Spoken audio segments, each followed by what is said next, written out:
Researchers believe that children burn about half as many calories in the wintertime as they do in the summer, and the rest of us struggle to be active as well.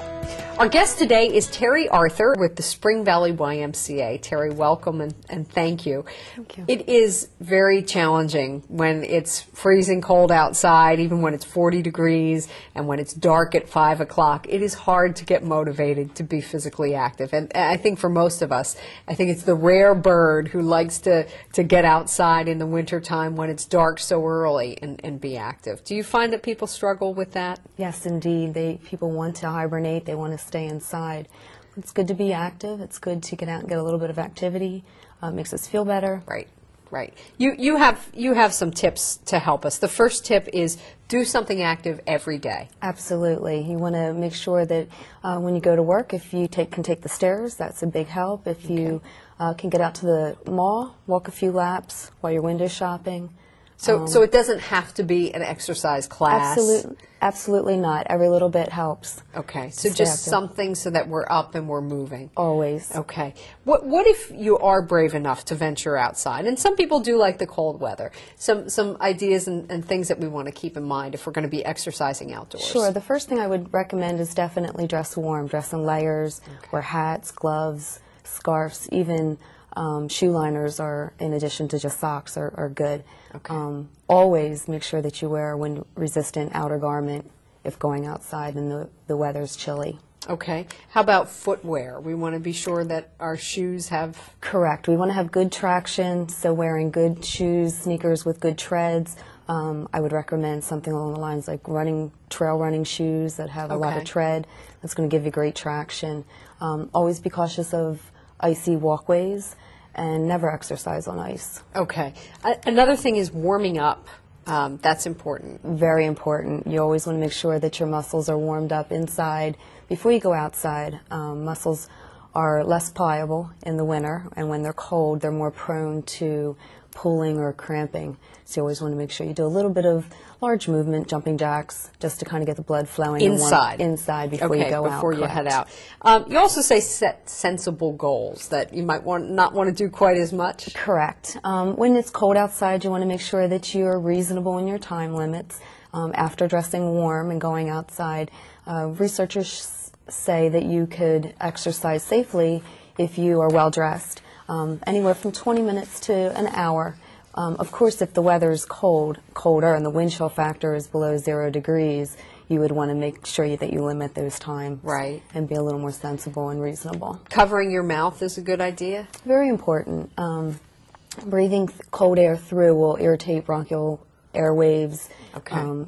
And so making sure that you have a loose scarf over your mouth will warm the air before it hits into the lungs and could set off an asthma attack if you're prone to asthma. Okay, and a lot of people are. Yeah, that's certainly on the rise.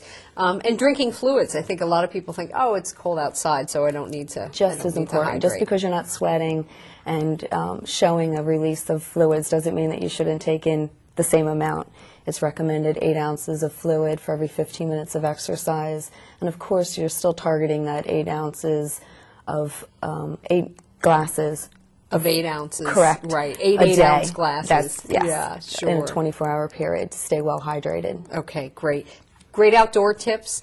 But if you're just not a cold weather person, or if you have kids that you can't take outside, etc., and you want to exercise inside, obviously you think YMCAs are a great place. Definitely. And we have a lot in this area, a lot of YMCAs and a lot of other facilities that offer fun ways to exercise with your children. The YMCAs in this area, if you are limited on your income, they will reduce your rates.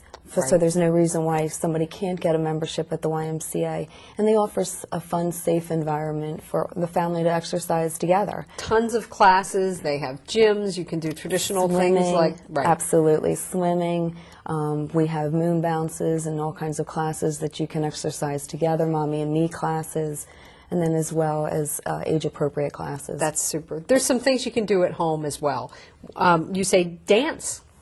Absolutely. Let kids pick out their favorite music and put it on the stereo, crank it up a little bit, and just move. Just box step, march, clap, bounce around a little bit. It's good to get some activity, and you'll have some fun doing it with your children. Recruit your kids to help you with cleaning as well. Always, always. I like that one. Yes. And make them age-appropriate jobs. So, Okay. even little ones can take a dust rag and dust things down, and older ones can clean those tubs and run the vacuum. Great, great. Walking the mall is always an option for people who like to walk. Definitely. On the colder weather, when it's very cold, it's a nice place to go, and it's warm. It's a nice place to window shop. Always make sure that you avoid that food court, though, and those junk food cravings that you might have. That's a great idea. And finally, compromise. If you can't tear the kids away from the TV, you say use the commercials. Absolutely. Jump and do a contest, Let's see how many sit-ups we can do during a commercial break, or how many jumping jacks. And make a little competition, but it is a good compromise. That's a great idea. How about the importance of being a good role model? Well, fitness experts say that parents should be good role models. It sets their children up for healthier lifestyles. So it would be very difficult for you to tell your children to bundle up and push them outside while you're snuggled in, sitting on the couch, becoming a couch potato. So, right. Throw your own gloves and hat on, dress warm, and go out and have some fun with the kids. Super. Let's talk a little bit about metabolism. How do we figure out how much we should be eating based on the fact that maybe we're going to be moving a little less in the winter? Because we know calories in, calories out, it all balances out. Absolutely.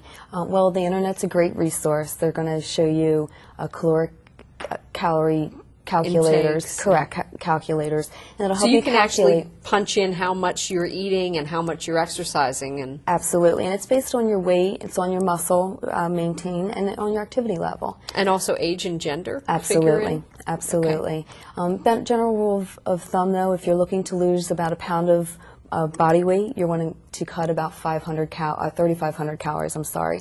Now, of course, you can't do that in a day's time. That would be a little difficult. That's per week, Correct. 3,500 per week. Now, that sounds like a lot.